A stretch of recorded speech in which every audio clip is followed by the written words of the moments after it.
ისრაელის ჩრდილოეთში, მოშა ჰაიოგევში, ზეთისხილის ხეებს შორის ერთი ახალი ხე ბიბასის ოჯახის მეხსიერებას ატარებს. აშშ-შიც ისრაელში ელჩის მაიკ ჰაკაბის თანდასწრებით დაფა გაიხსნა შირი, არიელ და ქფირ ბიბასების პატივსაცემად. ეს ინიციატივა, რომელსაც ხელმძღვანელობს ასოციაცია ჩემი ხე ისრაელში, ისრაელის მხარდამჭერებს საშუალებას აძლევს იშვილონ ის ხეები, რომლებსაც ისრაელელი ფერმერები ზრდიან. ბიბასთან ერთად ელჩი ჰაკაბი მონაწილეობდა ამ დაფის გახსნაში, რომელიც მის მეუღლესა და ორ ვაჟს ეძღვნება. ის მსხვერპლი, რომელიც თქვენმა ოჯახმა ისრაელის ხალხისთვის გაიღო, აშკარად არ ივიწყება. და ხეზე დაფის განთავსებით ეს გვახსენებს, რომ სიცოცხლე კვლავ გრძელდება. და ზეთისხილი ყოველ წელს გამოიერებს ნაყოფს. საოცარ ლამაზ ზეთისხილის ზეთს, რომელსაც შეძლებთ მიიღოთ, გააზიაროთ და იცოდეთ, რომ ეს არის შირის და თქვენი ორი ვაჟის ხსოვნა. შემდეგ ელჩი დაბრუნდა იმ ხესთან, რომელიც რამდენიმე წლის წინ აირჩია, როცა წარწერაზე ჯერ კიდევ ეწერა გუბერნატორი ჰაკაბი. ეხლა კი დაფა შეიცვალა და მასზე მისი ახალი ტიტულია მითითებული. ელჩი ჰაკაბი. მან და მისმა მეუღლემ ასევე აირჩიეს ახალი ხე მათი ქალიშვილის სარა ჰაკაბი სანდერსის სახელზე, რომელიც ახლა არკანზასის გუბერნატორია. 2019 წელს დაწყებული ინიციატივამ ისრაელის მხარდამჭერებს საშუალებას აძლევს აირჩიონ ხე, რომელსაც ისრაელელი ფერმერები ზრდიან. დროის განმავლობაში 2019 წელს დაწყებულმა ინიციატივამ ეს ადგილი გახადა ხსოვნის ადგილად. რამდენიმე ზეთისხილის ხე მიეძღვნა 7 ოქტომბრის თავდასხმების მსხვერპლებს და ბრძოლაში დაღუპულ ჯარისკაცებს.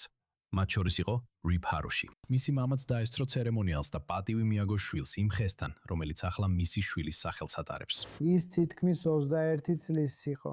ეს იყო მისი ბოლო დღე ღაზაში. ესენი არიან ისეთი ადამიანები, როგორიც მათი შვილია, რომლებსაც მადლობას უხდით ჩვენ ამერიკელებიც, ვინც აქ ცხოვრობთ.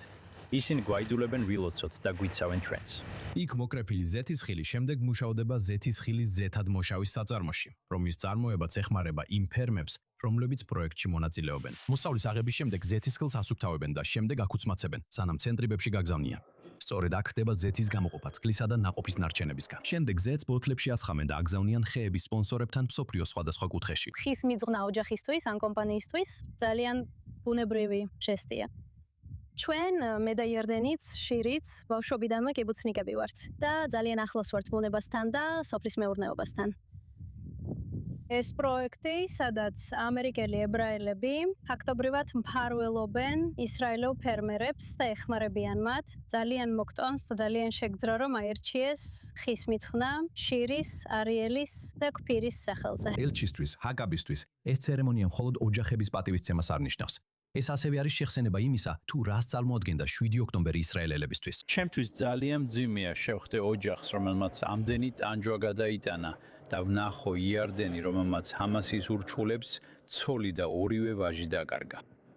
ეს ყოველთვის მახსენებს, რომ სოფლიოში ბევრი ადამიანი ვერ ხვდება, რა გადაიტანეს ისრაელის ხალხმა 7 ოქტომბერს და რის გადატანაც დღესაც უწევთ.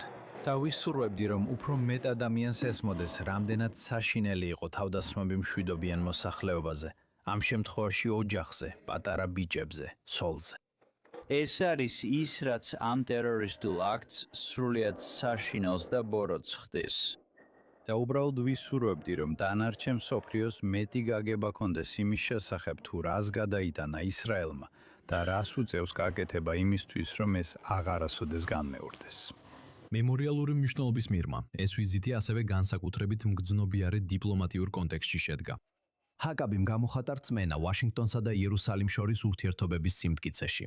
პრეზიდენტი ტრამპი და პრემიერ-მინისტრი რეგულარულად ესაუბრებიან ერთმანეთს. დარწმუნებული არ ვარ შეხვედრა ზუსტად დაიგეგმა თუ არა. ვიცი რომ ისინი მალე გეგმავენ შეხვედრას. მაგრამ მათ აქვთ ურთიერთობა, რომელიც განსაკუთრებულია. პრემიერ-მინისტრი ნეთანიაჰუ თეთრ სახლში იმყოფებოდა უფრო ხშირად, ვიდრე ნებისმიერი სხვა მსოფლიო ლიდერი მას შემდეგ, რაც პრეზიდენტი ტრამპი გახდა პრეზიდენტი. ფიქრობ ეს რაღაცას ნიშნავს და ისინი რეგულარულად ესაუბრებიან ერთმანეთს. ეს რაღაცას ნიშნავს. ისინი ყოველთვის არ ეთანხმებიან ერთმანეთს, მაგრამ მე და ჩემი ცოლი 52 წელია დაქორწინებულები ვართ. ჩვენს ყოველთვის არ ვეთანხმებით ერთმანეთს. მათ ძალიან კარგი ურთიერთობა აქვთ, ისეთი რომ ერთმანეთთან გულწრფელები და პირდაპირები არიან.